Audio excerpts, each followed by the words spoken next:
4 gallon octane মিশ্রিত পেট্রোলে petrol ও অকটেনের অনুপাত 3:1। এতে আর কত অকটেন মিশালে অকটেন ও পেট্রোল ও অকটেনের অনুপাত 5:2 হবে। 40 গ্যালন অকটেন মিশ্রিত পেট্রোলে, আচ্ছা পেট্রোল এবং অকটেনের অনুপাত হচ্ছে, আচ্ছা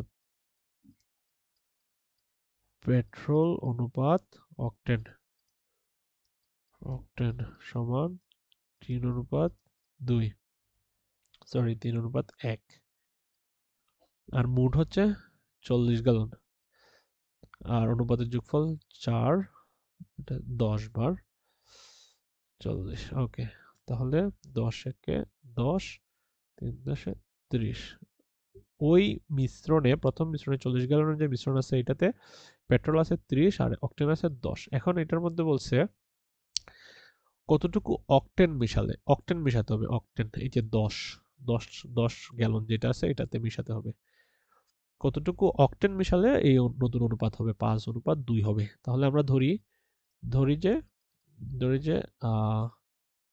ক লিটার অকটেন মিশাতে হবে, অকটেন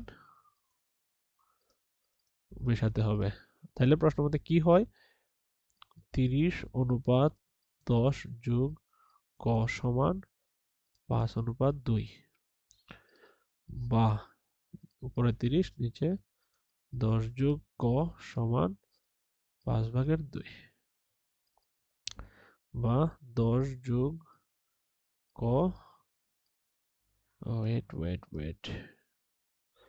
আর গ্রহণ করে 5×10 যোগ 5ক সমান 2×30=60, বা 5ক সমান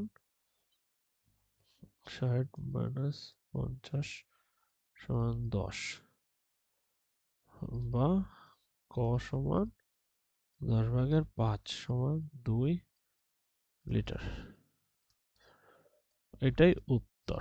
2 লিটার অকটেন মিশালে, যে অকটেন 2 লিটার অকটেন মিশালে ওই অনুপাতটা হয়ে যাবে 5:2, 5:2, এইটাই অ্যান্সার। ওকে।